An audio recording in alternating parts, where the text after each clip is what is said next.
Start करते हैं। अभी हम इसमें पढ़ रहे हैं हिस्टोपैथोलॉजी, और हिस्टोपैथोलॉजी में हम पढ़ रहे हैं टिश्यू प्रोसेसिंग।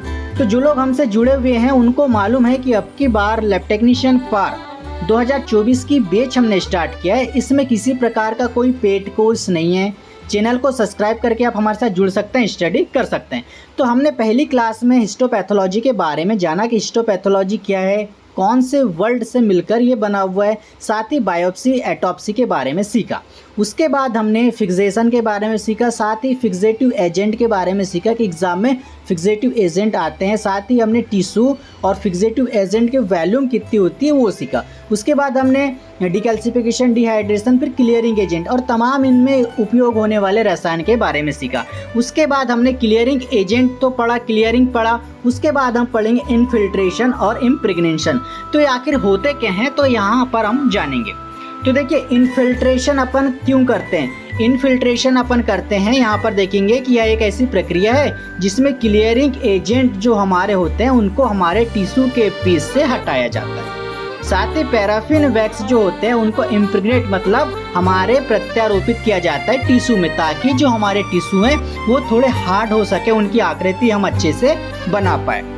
उसके बाद यहाँ पर लिखा हुआ है कि पैराफिन वैक्स बाथ और embedding oven is use for this purpose, मतलब कि इस उद्देश्य के लिए पैराफिन वैक्स बाथ या फिर एम्बेडिंग ओवन का उपयोग किया जाता है। क्यों? क्योंकि अपने को इसको मेल्ट करना होता है। तो इसका मेल्टिंग पॉइंट यहाँ पर लिखा हुआ है कि जो पैराफिन वैक्स होता है, आपके एग्जाम में कई दफ़ा पूछा जा चुका है कि पैराफिन वैक्स का मेल्टिंग पॉइंट कितना होता है। तो 56 से 60 डिग्री सेल्सियस जो है हमारा पैराफिन वैक्स का उपयोग अपन करते हैं, और ये मेल्टिंग पैराफिन वैक्स टिश्यू के टुकड़ों को हटाने के लिए इसका उपयोग किया जाता है।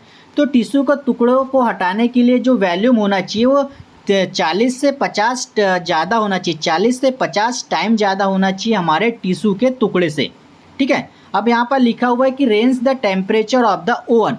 तो यहाँ पर यह लिखा हुआ है कि ओवन का तापमान बढ़ाया जाता है तो टिश्यू का टुकड़ा जल सकता है। अब यहाँ पर लिखा हुआ है कि यदि टिश्यू के जो पीसेस हैं उनको आप पासेस करते जाएंगे अगली सीरीज अगले कंटेनर में, तो जो एम्बेडिंग करने में शॉर्ट टाइम मतलब आपको कम समय लगेगा।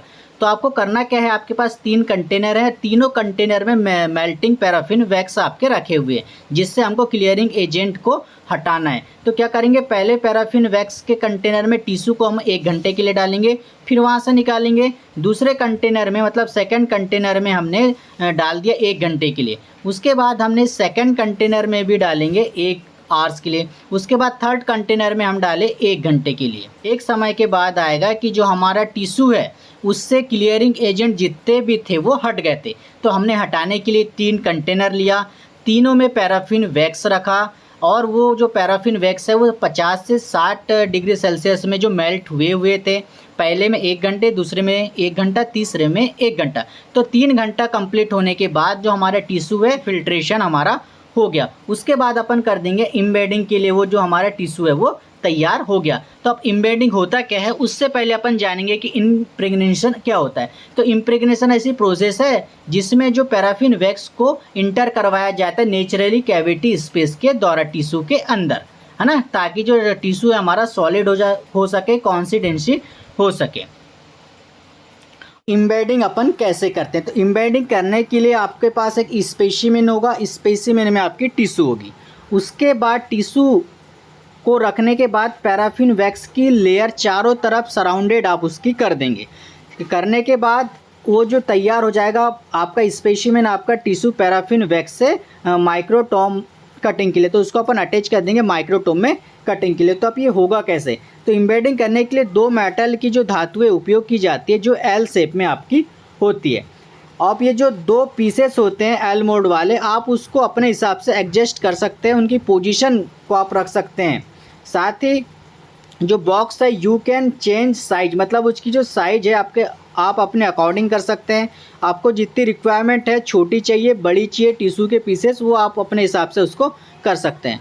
फॉर बेक प्रिपरेशन, मतलब प्रिपरेशन करने के पहले सबसे पहले प्लेस में जो टिश्यू के टुकड़े हैं उसको सेंटर में आप रख देते हैं। उसके बाद जो भी बॉक्स होते हैं, बॉक्स सेंटर में रखने के बाद जो बॉक्स के आजू बाजू मेल्टिंग पैराफिन वैक्स को डाला जाता है। डालने के बाद धीरे से उसको अपन ठंडा मतलब कूल कर देते हैं और कुछ समय के बाद जब वो जम जाए धीरे से आहिस्ता सेपरेट मतलब निकाल लिया जाता है। तो पैराफिन वैक्स और जो जिलेटिन है ये कॉमनली यूज़ किए जाते हैं आपके एम्बेडिंग मीडिया में। साथ ही इसमें देखेंगे तो सेलुलोइड और नाइट्रोसेल्युलस भी इसमें उपयोग किया जाता है।